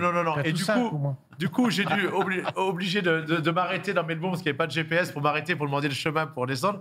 Et après, surtout, la maison n'était pas louée. Il y avait un problème de location parce que moi, je m'en souviens très bien. Et j'ai dû aller trouver une nouvelle location qu'on a trouvée. J'ai dormi avec tes mécaniciens. Il y avait François Charlot, qui était un mec super, ton ingénieur. Hein. Bien sûr, mais il l'est toujours. C'était vraiment un cerveau. On se parle toujours. Et comment on découvre des talents comme tous ceux qu'on a cités en début d'émission, avec les grandes années aussi, Régis Laconi? C'est le flair? Comment ça se passe? Non. Alors déjà, comme tout à l'heure, on a eu la chance de travailler pour l'équipe de France. On était l'équipe de France. Donc il venait de l'équipe de France, Régis? Oui, c'est ça. Bien sûr. Hein. Et les deux premiers sélectionnés de l'équipe de France, c'était Régis Laconi, Olivier Jacques. Ah oui. Voilà, les deux. Ils étaient trois, en fait. Voilà. Pas mal. Et la chute était éliminatoire et Charpentier est tombé. Et du coup, ils ont gardé Laconi et Jacques. Oui, voilà. Et donc, à partir de là, l'aventure est partie. Donc, il y avait le terreau. Hein. Alors, bon, je ne sais pas si vous va écouter. J'avais deux pilotes. Il y en avait un qui était malin et un peu feignant. C'était Olivier Jacques. Et très malin. Oui, très malin. Il savait aller, voilà. Et il y en avait un deuxième qui était tout sauf malin, mais il le disait. Si, il est quand même malin. Régis, il ne faut pas dire ça. Très malin. Mais on en a discuté avec Nell Hudson. C'est incompréhensible qu'il ait perdu le titre face à James Sozan cette année-là. Il était, par contre, très travailleur. Et donc, Régis, tout ce qu'il a eu, il l'a eu par le travail. C'est une bête de somme. Voilà. Ah, ouais. Donc, en fait, c'est deux pilotes complètement différents que j'ai accompagnés. J'ai eu la chance d'accompagner pendant plusieurs saisons. Et donc, effectivement, on parlait tout à l'heure de sport d'équipe. Les motos étaient réglées carrément différemment parce que correspondaient à ce qu'ils avaient. C'était inutile de copier l'un sur l'autre. Il y en avait un qui pilotait énormément sur l'avant, l'autre avait besoin énormément d'arrière, et donc c'était différent. Ils étaient aussi énervés que ça, les moteurs Big Bang en 500. Là, on était sur le 2,5. Ouais. Mais c'était vraiment aussi explosif. On va en parler, hein, Laurent, mais c'était vraiment une machine à high side. Ouais. Moi, j'ai pas eu la chance d'avoir dans mon team des V4. Hein. Ouais. Les Big Bang, je les voyais dans les box voisins où on les écoutait passer. Donc voilà. Moi, c'était le V2 qu'on avait en 500. C'est ça, ouais, chez moi. Alors, c'est un engin, c'est presque pire, je dirais, quoi, hein, parce que c'est ultra léger. Ça fait 110 kilos, je crois. Ça faisait que 157 ou 160 chevaux. Oui, mais avec ce bicylindre, la compétition client, on a fait un pari avec Régis Laconi dans ta fameuse maison à côté de Cove. J'ai dit, si tu fais 5e, ce qui paraissait improbable sur le papier, tu viens avec moi commenter la fin de course et la remise du podium. Il a fait 5e, devant Mick Doohan quand même. Mais oui, c'était un moment incroyable. Et qu'est-ce qu'il a fait? Parce que c'est loin pour aller à la cabine commentateur. Il est arrivé, franchement, Charlot m'a dit, j'ai vu un fou arriver, il m'a balancé la moto. Il a couru, il est arrivé à temps et il a commenté avec moi le podium et les interviews. Et je me souviens très bien de ce qu'il a dit. Il s'est assis, c'était pas Monneray à l'époque, c'était Philippe Debarle. Il s'est assis entre nous. Il a pris le micro, il a dit, il l'avait promis, il l'a fait. Ce qui voulait dire, je t'avais promis que si j'étais 5e, je viendrais commenter avec toi. Et il l'a fait. Ça devait être un moment fou d'être devant les pilotes usines comme ça. Ouais. Alors, pour cette course en Australie, c'est vrai que dans une carrière en sport mécanique, il y a des fois, il y a des états de grâce qui existent. Et donc là, même aux essais, tout se déroulait bien.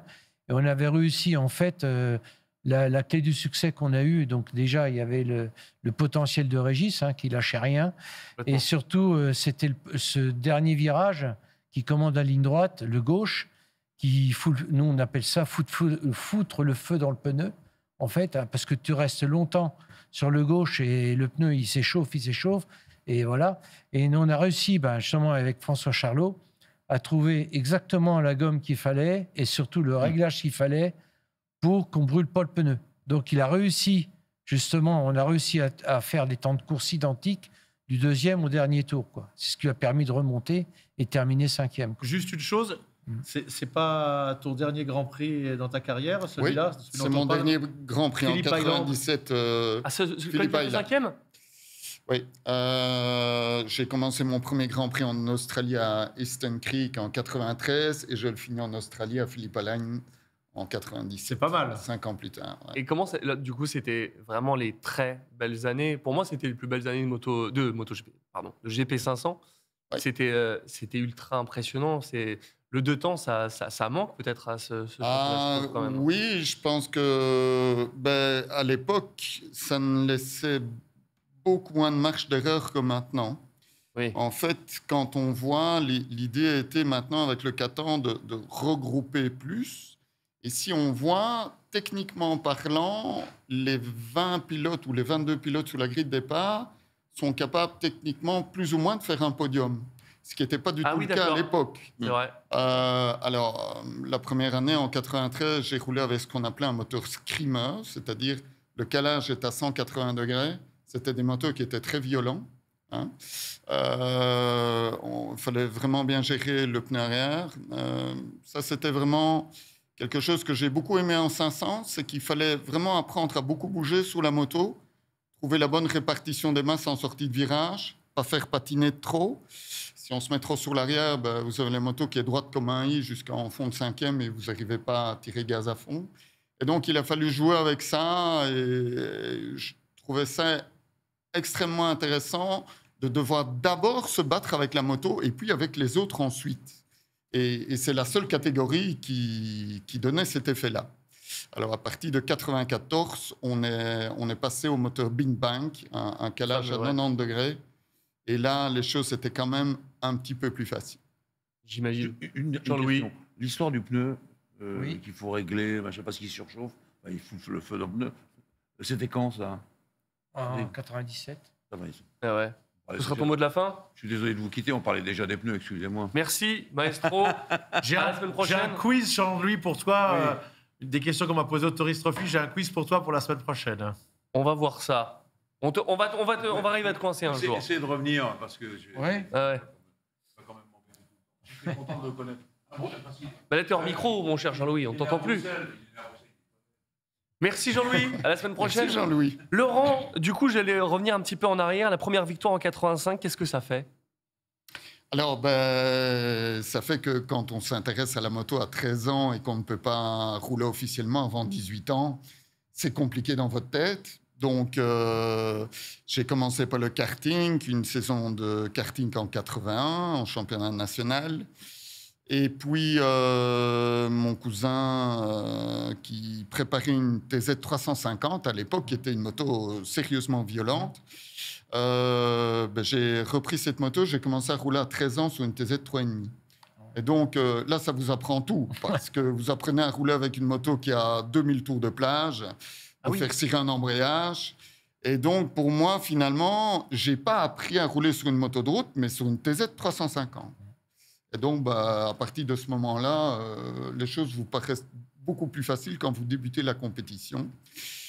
Puis, en 83, je me suis un petit peu risqué en Coupe Yamaha sous un prête-nom parce que j'avais toujours pas l'âge pour rouler. Hein? Coupe Yamaha pour tout le monde, en fait. C'est beau. Comme Monneray. Monneray, il n'avait pas l'âge. Ouais, tu étais obligé d'utiliser un... Ouais, à l'époque, on ne pouvait pas rouler avant 18 ans, en tout cas en Belgique. Je pense peut-être en France à 16 ans déjà. Ouais, mais il a été obligé lui aussi. Et un jour, son père, Georges Monneray, qui n'était pas dupe, lui dit donc ce mec là qui a fait ça. Et bon, il comprend que son père avait compris. Et donc, ton père n'était pas au courant. Ah, pardon. Alors, c'est vrai que tu as une histoire particulière. Mes parents, j'ai des parents extraordinaires pour ça. Ils m'ont dit écoute, nous, on est scientifiques, on n'y connaît rien au sport et encore moins en sport mécanique. On te laissera faire tout ce que tu veux dans ta vie. Quoi que tu fasses, on sera content pour toi.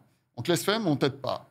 Ah bon? Et donc... Enfin, ils t'ont bien aidé, parce que moi, ça m'a touché quand je t'ai vu au téléphone, parce que j'ai commenté ton histoire, et d'un seul coup, quand tu m'as dit, que tu avais été adopté, mais deux, les conditions dans lesquelles tu as été adopté, tu étais mis dans un rencard parce que les gens te considéraient comme un handicapé, et quand tu m'as dit, là, au téléphone, que je suis né avec les pieds beaux, et que personne ne te voulait, que cette famille t'a pris, j'avais presque les larmes aux yeux, et qu'après, tu as réussi à passer ce handicap et à devenir un pilote en Grand Prix 500 face à Mick Doohan, je me suis dit, voilà, 2-3 fois, quand j'ai un petit peu mal à la gorge, je ne vais plus me plaindre maintenant.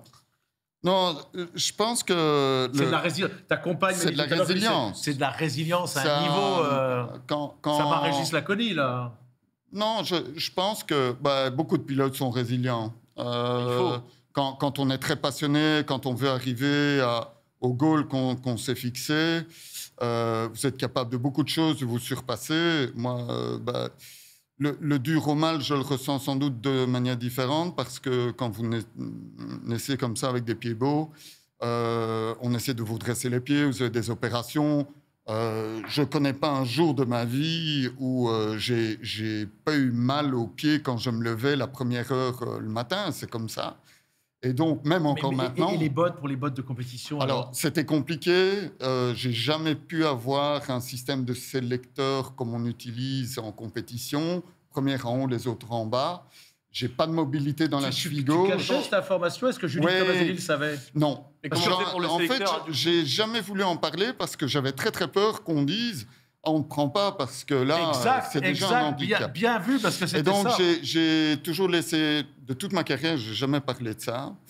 Mais juste une anecdote. Maintenant, voilà. Gilles Bigot me l'a raconté. Même pour rien à voir avec ton handicap. Mick Doohan face à Alex Crivillier. Une fois que sa jambe, elle est bousillée là, en 92, parce que moi, il me l'a montré quand on a été faire son interview à Monaco. Il cachait tout ça. Quand il était tout seul, il m'arrivait 2-3 fois de le voir marcher avec moi à Monaco. Jamais, m'a dit Gilles Bigot, jamais une seule fois, il a montré, il y avait Tadayuki Okada, Takuma Aoki sur la bicylindre, d'ailleurs, n'était pas compétiteur, mais surtout jamais Alex Crivillier, ils ne l'ont jamais vu une seule fois boiter pour aller au box ou dans le box.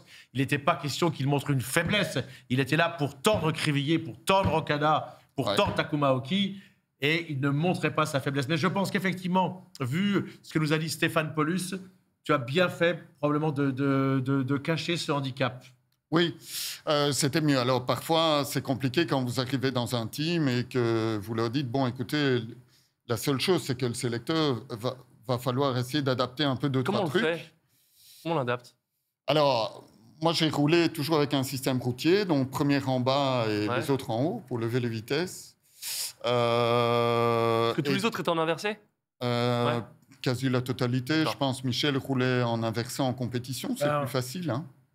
Moi, quand je courais en endurance, on avait le cas des pilotes qui ne pourraient pas se faire aux vitesses inversées. Ce qu'on appelle les vitesses inversées. Oui. On avait un système de rotule. On croisait à chaque fois. Oui. Ça se faisait. Maintenant, c'est vitesses inversées pour tout le monde. Alors, le souci aussi, c'est que vous utilisez un petit... Enfin, moi, en tout cas, j'utilisais un peu moins mes jambes que les autres. Donc, il faut être plus fort dans les épaules, plus fort dans les bras. Et oui, parce qu'une moto, ça se conduit avec les jambes. Ouais. Pour la balancer. Surtout en sortie de virage, il faut vraiment pousser sous les repose-pieds pour avoir de la traction. Et assez vite changer de balance, surtout en 500, c'est super important. Et là, évidemment, c'était pas toujours évident. Et tu ne pouvais pas compenser pour la musculation, pour te muscler les cuisses. C'était pas faisable. Il n'y a pas d'appareil adéquat. Si. Moi, j'ai beaucoup travaillé physiquement pour y arriver en 500 parce que c'était pas simple à l'époque. Alors bon, faut essayer de s'adapter à tout. À partir du moment où on a un goal, et Michel l'explique très bien. Je pense qu'il a une très très bonne philosophie dans son team. Pour Laconie, par exemple, où il faut trouver une bonne osmose avec votre équipe, que tout le monde comprenne les choses et qu'on puisse progresser tous ensemble. Et ça, c'est pas toujours évident dans un team. On parlait de Pérez tout le temps, tout à l'heure en F1 avec Helmut Marko. Si vous créez des petites tensions psychologiques comme ça, vous pouvez avoir la meilleure voiture ou la meilleure moto du monde, vous n'allez pas performer. Ça dépend des pilotes et des personnalités. Il y en a quelques-uns qui vont être tout de suite touchés, il y en a d'autres... Oui, enfin, je vois mal Verstappen gagner à l'heure actuelle avec une Alpine, avec tout le respect que j'ai pour eux. Et en parlant de pilotes de renommée, là, on parle de Verstappen, mais quand on roule sur un plateau où il y a des pilotes comme Schwartz, est-ce qu'on arrive à déconnecter le cerveau comme il faut en compétition? Quand on est au milieu d'idoles comme ça, on se dit, mais je roule avec ces gars-là. Qu'est-ce qui se passe dans la tête? Eh bien, Wayne Rainey et Kevin Schwantz, c'était des gens extraordinaires, très humbles. Oh là là. Je me souviens, à mon premier Grand Prix d'Australie, à Eastern Creek, on logeait dans le même hôtel que le Team Roberts. Et le soir, donc, je termine 11e de mon premier Grand Prix. À l'époque, il y avait 36 pilotes. Et Kenny et Wayne sont venus à ma table, alors que Wayne est ce qu'il est, 3 fois champion du monde, et ils sont venus me féliciter, tailler une bavette, quoi, en disant « Super, je suis content pour toi ». C'est extraordinaire. Et ça, ce respect-là, c'était quelque chose qui était important, bien sûr, pour tout pilote, mais c'est peut-être quelque chose qu'on a un peu perdu dans le MotoGP à l'heure actuelle. C'est peut-être ma grande déception, c'est que c'est le sport, il faut respecter son adversaire. Alors, est-ce que Mick Doohan était pareil? Eh bien, Mick Doohan, j'ai discuté quelques fois avec lui, on n'était pas d'accord sur beaucoup de choses, mais il m'a jamais manqué de respect. Jamais. Parce que Monray m'a dit que la seule fois, c'est difficile de faire wildcard. Quand il est venu en 95 aux essais, c'était dans sa trajectoire, il l'a tapé, il le dégageait direct. Il avait l'air moins facile que René ou Schwartz. Hein. C'est pas vrai. Moi, c'est un pilote exceptionnel. Bon, si vous prenez un tour et que vous vous écartez pas ou que vous êtes dans un tour qualif, vous tirez pas, c'est normal que vous allez prendre un coup de botte dans le réservoir. Ben, je trouve ça logique. Alors, à chacun sa course. C'est la même chose à l'heure actuelle, on peut peut-être un petit peu en parler, mais toutes les pénalités qu'on voit en MotoGP, je trouve que Freddy, qui est un pilote extraordinaire, autant il était bon en tant que pilote, autant je pense que pour le moment... Il est très mauvais. Les pilotes le disent maintenant. Il n'est pas bon. Il faut dire ce qui est. Je ne pense pas que quand vous dépassez une ligne blanche d'1 millimètre, vous allez gagner quoi que ce soit. Au contraire, vous allez sans doute en perdre. Et donc, à force de mettre des pénalités partout, vous mettez la confusion chez les spectateurs. Et en plus, ce n'est pas bon pour le moral des pilotes parce qu'à la moindre erreur, moindre faute, et donc, à terme, vous risquez d'avoir des courses qui deviennent de plus en plus insipides parce que les gens auront finalement peur de, entre guillemets, prendre des risques. Ce qui est un comble pour un pilote moto. Et ce qui est un comble pour un pilote moto. Évidemment. En tout cas, de belles années en GP500. Tout à l'heure, sûrement les plus belles. Michel, du coup, aussi un gros passif en GP. Mais après, en départ en endurance, avec Adrien Morillas, c'était en Superbike ou c'était en Superbike, c'était pas en endurance. Alors, pareil, une petite histoire avec Adrien Morillas. On était au début de Tecmas, 92, je crois, 91, 92. Pour moi, il est évident qu'il fallait que je trouve un gros pilote pour performer, pour monter la boîte vers le haut, quoi. Hein. Donc, Et c'était l'époque où Morillas était pilote 500. Ah ouais. Avec notre ami du Sud, Raymond Roche. Non. Jean-Philippe avec Foggia. Et il y avait une grosse polémique à l'époque. Adrien, il n'avait pas intégré la notion de retenir ce qu'on pense, de dire... Ah oui. Voilà, il y avait des problèmes avec des cylindres. On parlait tout à l'heure d'équipe, de machin, tout ça, là, de pièces. Et donc, il y a eu des déclarations dans la presse. Et il s'est fait proprement au Mugello, en pleine saison, viré par le patron de chez Yamaha Motor France. Jean-Claude Olivier, donc. Oui, par Jean-Claude Olivier. Donc, et on en avait parlé beaucoup dans Motojournal à l'époque, il n'y avait pas Internet et tout ça, Motorevue. Et donc, Morillas, pouf, la lumière était éteinte, voilà quoi. D'accord. Et il s'est passé peut-être un mois ou deux, et moi j'étais intrigué, j'ai dit, mais c'est quand même dingue, quoi. Quand tu es dans un team, même, il y a souvent des solutions à trouver, etc. Et j'ai appelé Morillas. La première fois, bon, on ne s'est pas entretenu longtemps. J'ai insisté, on a fini par se voir. Et en fait, il était dans le fond de son trou, à l'époque c'était vers Clermont, à ronger son frein, parce que pour lui, il est tombé du haut et il s'est écrasé par terre. Et, voilà, il était devenu plus rien. En plus, il y a beaucoup de critiques dans la presse, etc. Et donc, moi, j'ai réussi à y remettre le pied à l'étrier en lui disant, écoute, nous, on est un team qui débute, on a une philosophie, machin, tout ça. Maintenant, là où tu es, tu ne reviendras pas en GP, ça va être très compliqué. Mais il y a le Superbike, il faut aller en Superbike. C'était l'évidence. Donc, on avait des motos, on roulait avec Yamaha à l'époque, sur la fameuse OW, le OV31, pardon. Et donc, on s'est retrouvés, on a monté le team, enfin, on l'a fait intégrer dans le team, parce qu'à l'époque, on n'avait que des pilotes nationaux. Et donc, on a fait une super saison, et ça lui a permis de signer chez Kawa Officiel l'année d'après. C'est beau. Donc, voilà. En tout cas... Et avec Adrien, on a fait une saison complète en championnat du monde, parce qu'on a commencé par 2-3 courses de Superbike en France. Ouais. Évidemment, il y avait du niveau tout de suite. Et on a été s'engager. Alors ça, pour nous, c'était une très belle histoire. Première course du championnat du monde Superbike, Mugello. On avait la Yamaha préparée chez nous à Bourges, à Tecmas. Et donc, Pirovano avec la Yamaha officielle d'usine. Première ligne, Morillas. Pirovano, deuxième ligne. Terminé. Il y avait Doug Poulain à côté de nous. De toute façon, Adrien Morillas fait partie des rares pilotes, et même son poulain, Loris Bass, a mis du temps avant d'en gagner 2. Adrien Morillas fait partie des très rares pilotes qui ont gagné une manche de mondial Superbike. Oui, exact, c'est vrai. Très bon pilote. Messieurs, nous allons devoir couper l'émission. Nous sommes très en retard sur le... On a une dernière anecdote. Ah vas-y, ok. La dernière alors. Il a eu Sébastien Javert, il a eu le grand Régis Laconi. Il n'allait pas la lâcher celle-là. Et tu as eu Sébastien Legrel. D'ailleurs, on a une photo sur Régis, vous l'avez, que tu m'as envoyé tout à l'heure, ton équipe. C'est une petite dessin animé où on voit Sébastien Legrel sur une bande dessinée. Voilà. Et Sébastien Legrel, il a raté sa carrière. C'est un garçon que j'adore. C'est un de mes pilotes préférés. C'est le préféré de Namur. Hein. Il m'a fait des trucs en Australie, mais il était pilote en équipe là déjà. Oui, il préférait terminer. Il était dans mon équipe. Là. Oui, il est là. Il n'avait qu'un seul mécanicien, qui était un copain. Il a réussi à faire, je crois, 11e en course en Supersport, alors face à des équipes d'usines comme Suzuki All-Star, Ducati Gazera, pour me rejoindre, pour aller à la plage à Cove, et ensuite aller faire la fête en discothèque ou dans les bars toute la nuit. Mais, comme il faisait ça, il le faisait tout le temps. Le dernier grand pilote à avoir réussi à sortir, parce que c'était hyper doué, à faire des résultats, était Luca Cadalora. Lui, il sortait avec nous, et un jour, alors qu'il est dans ton équipe, en République tchèque, je pense que c'est le vendredi soir. C'est le vendredi soir, quand même.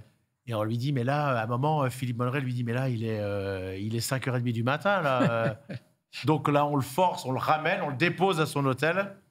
Et nous, c'était un jour où on ne commentait pas la petite catégorie avant. On attaquait à 9h50. On ne commentait même pas ce matin-là. Exceptionnellement, on ne commentait pas la MotoGP. Et quand on est arrivé, il dit, mais là, il y a une moto qui est tombée, qui a l'air de s'être fracassée. Et c'était la moto de Tecmas. Donc, si tu n'as jamais su pour quelle raison il est tombé, nous, on a une petite idée. Philippe m'a dit, mais c'est pas possible, en ayant fait la fête comme ça, avec ce qu'il avait picolé, qu'il puisse... Mais tu t'en étais pas rendu compte. Surtout, on n'avait pas d'alcotest. Mais super pilote, qu'on salue. On l'aura bientôt dans l'émission. Bien sûr, non, mais tellement je dis ça en plus. Sébastien Legrel. Il y a prescription. Toi, tu révèles ça, je savais pas, mais bon, je regrette rien malgré tout. Non. Je veux dire, pour moi, c'était il avait vraiment un don. Il a eu la chance de pouvoir faire de la moto toute sa vie, en fait, et il continue. Hein. Il roule encore. Là, il roulait sur une catégorie donc annexe aux 8 heures de Spa. J'ai vu son nom, il était 7e, je crois. Donc, voilà. Après, grâce à sa famille, je dirais, parce qu'il est issu d'une grande famille en Belgique, il a pu faire son loisir, faire de la moto toute sa vie. Et s'amuser en plus. Il s'amusait sur la moto et s'amuser en dehors. Voilà, et tant mieux. Mais hein.